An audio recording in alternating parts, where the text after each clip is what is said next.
Welcome to the Top Secret Wedding Podcast, and today's top secret tip is if you're using AI, make sure you're verifying everything that it's telling you. It's not always accurate. Want to learn how to use AI in your business? Listen to this episode. This is the Top Secret Wedding Podcast, where we share top secret tips to help you take your wedding game to the next level. I'm Annika, and I'm a wedding coordinator, enthusiast, and venue manager for one of the best venues in Idaho. I'm Chris, and I'm a DJ, master of ceremonies, and all-around lover of weddings. We're on a mission to improve weddings and wedding professionals everywhere. I'm pretty excited about this episode. We probably say that every episode, but I know.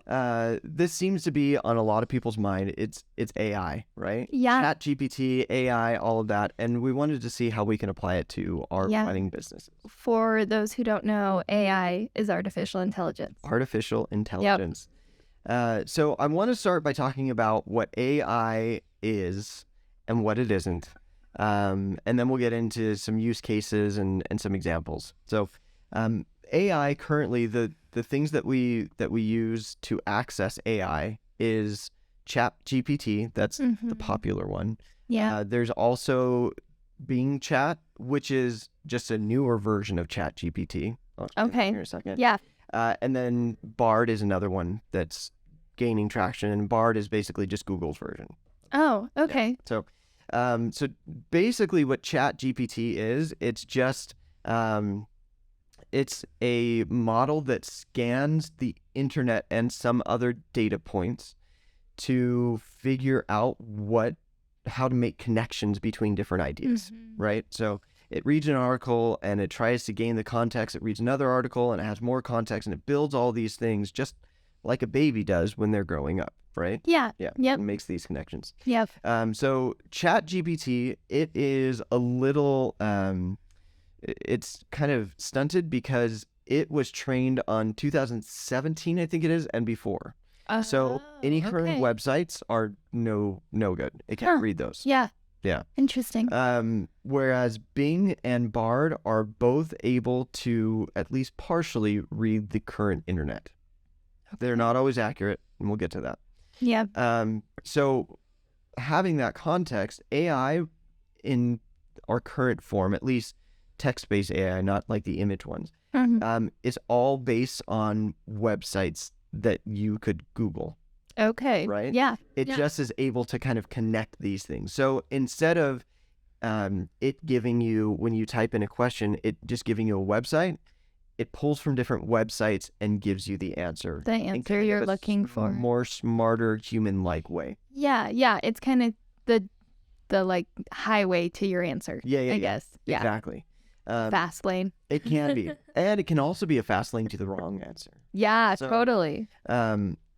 So when you're using AI, and we're going to go through a couple different use cases here, use it. Like, play around with it. It's important to kind of get your bearings. So the way that it works, if you haven't used it, is you go in and it's like a chat bot, like you're chatting with somebody. So you type in a question. The best way to get good results from AI is to have better questions for AI. Okay. And you can get really, really in-depth with your prompt. Yeah. And that's really important because it's going to take you literally at everything that you say. Yeah. It does have some concept of context. And the other cool thing is you can kind of like ask it follow-up questions, right? So you can say, cool. Who's the best DJ in Idaho? And it'll say, I can't tell you because I'm an AI, and that's not fair to make a judgment on that. But then you could ask it a follow-up question, what about Utah? And it'll know, like, oh, he's still talking about that previous question. Oh, that's cool. Yeah, pretty cool. So the first thing is, when you use AI, start with a really good prompt and refine that prompt. The second thing is to verify the things that it's telling you. AI is not good enough yet to be just 100% correct all the time. So, and I'll show you an example of that. So let's get into some basic things, and I don't think you've seen these yet, so you can kind of give your rating on how it did. So I asked ChatGPT, I said, how can I be a better wedding vendor? Really simple. So that's probably not a great prompt, but we'll start there. So I'm not going to read through all of it, but here's the quick tips that it gives. Build relationships with your clients, clearly communicate, stay up to date with wedding trends, provide excellent customer service, be organized and efficient, and be flexible. It's pretty solid. It's pretty solid, right? It's pretty good. Yeah, that's pretty solid. I mean, but when you read that, you could probably go to a few different websites and find those same things. Yeah. Well, I mean, even just the little ending tag it's got here. By following these tips, you can become a better wedding vendor and provide your clients with memorable and enjoyable wedding experience. That's pretty crazy. Yeah. It's solid advice. Yeah. At this level, though, it's not advice that you couldn't find on your phone. For sure. For sure. Yeah. But I think it's a good place to start. If AI I found is a really good place to generate ideas. Yeah. Because it gives you exactly what you're asking for. Mm-hmm. So you might not get the exact answer you're looking for, but it's going to give you some different ideas. So yeah. Here's another one that I asked it. How can I raise, and by the way, this was Chat GPT. So you might get other things from Bing Chat or Bard, but how can I raise my rates and justify it to my customers as a wedding vendor? So here's what it said. And it has more details than what I'm saying here. These are just the top line tips. Review your pricing strategy, highlight your value, be transparent, offer flexible payment options, provide exceptional service. Pretty solid. That's pretty solid. Right? Yeah. Yeah. It's always surprising to me. I'm like, okay, yeah, I agree with pretty much everything that it says. Yeah. So that's that. So, I mean, it's fun to get in there and just kind of play with it. Yeah. But how do we actually use this for totally business? So here's what I said. This was just an idea. So use it for writing blogs and writing content for your website. Or there's some other uses here I'll show in a second. But here's writing a blog. Write some copy for my DJ website listing the top 4 tips for choosing great songs for cocktail hour. So it started writing it, but it was writing it aimed at DJs. So I said, no, that's not right.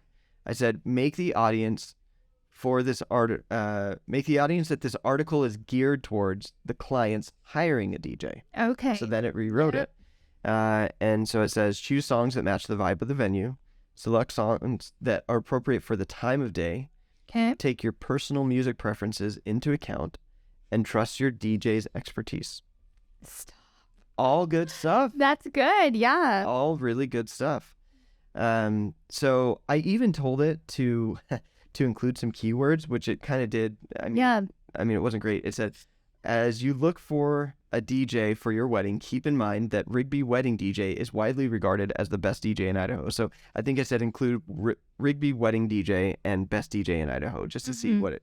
So that's a little clunky, but but you could totally fix that. Yes. I think that's just what you're saying. A lot of this is helping brainstorm and get ideas, and you can refine it. Yep. So exactly. So I think that's probably the easiest use case is let's write some blog content.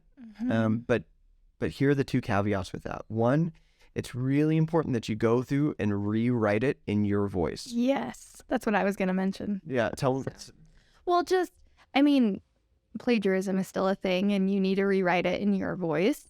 And it's so funny because with AI growing, I cannot tell you how many people I have talked to, and they're like, yeah, I just had my school final. I had AI do my school final, or I'm giving a talk in church and I just had AI write it. Right. And it's so important to use AI to reference and to brainstorm, but not do all the work. Yes. If that makes sense. Yeah. So.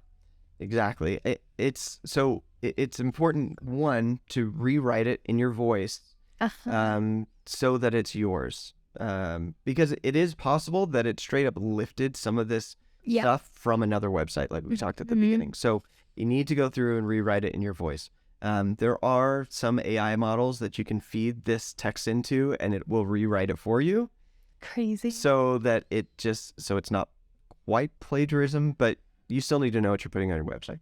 And the second thing is make sure that you are verifying the information that's in there. Yes. So one of the things that I did is I said, I gave Google Bard my website, the review page specifically. I said, Okay. look at this review page Yeah. and tell me what are the things that clients value the most. Oh, cool. Right? Yeah. And I found this with Bard more than other services. It gave very generic things based on what might be on a DJ's website. Like it said things like has price points for every single customer, which is not something that we advertise our business. Right. So it wasn't quite accurate. But I think, in the next year it will. Oh, yeah. And Yeah. maybe if I had done that on Google or on Bing Chat, it might have been a little bit more accurate. Yeah.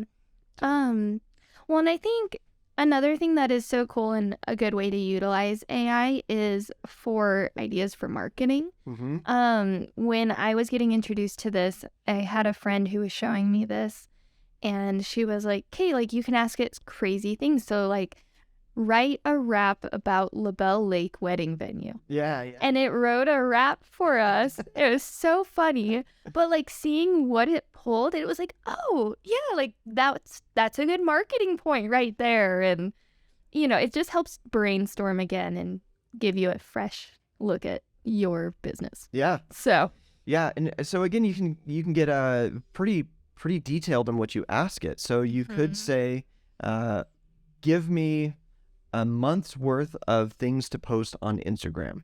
yeah. And it'll give you 31 things, whatever. Give me some hashtags that are currently trending. I don't know that it's going to be able to pull that from Instagram or from TikTok, but eventually it will be. Eventually, yeah. So Sure. this is, like I said, probably the best use case right now is generating ideas. So if you're stuck in a certain part of your business, whether it's accounting or marketing or website or whatever, you can ask it to help you with those. So get creative with it. I don't know that it's something that will replace anything at this point, but eventually it is possible there are some things it may replace. For photographers, it may eventually replace the culling, right? Going through and deleting bad photos. Yeah. It may help with the editing of video or photos. It may help with, I've seen some models where it edits videos for you. That's crazy. So eventually this is going to be used in a lot of aspects of our business. But I don't see it fully replacing anybody, because unless you hire a robot to follow you around on wedding day, it's not going to be able to replace your photographer. It's true. Yeah. Unless you start having an iRobot scenario. Then we're in a different scenario.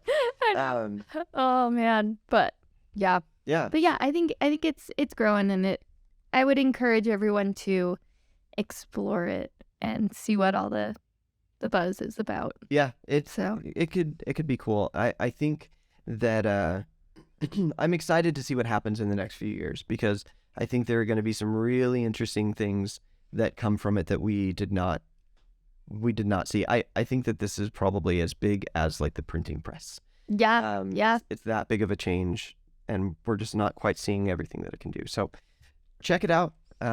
Yeah, they're free to sign up for. And I think with some, there may be a waiting list, but maybe not. Maybe Bard, there's a waiting list, but check them out. They're free, and you may find some value. Maybe you don't find value in it, but anyways, we were trying to jump on the hashtag so that we can gain more followers. But yeah, Totally. Okay. All right. Well, we will see you next time. Thank you. Thank you for listening to this episode of the Top Secret Wedding Podcast. Subscribe, rate, and review us, and we'll see you next time.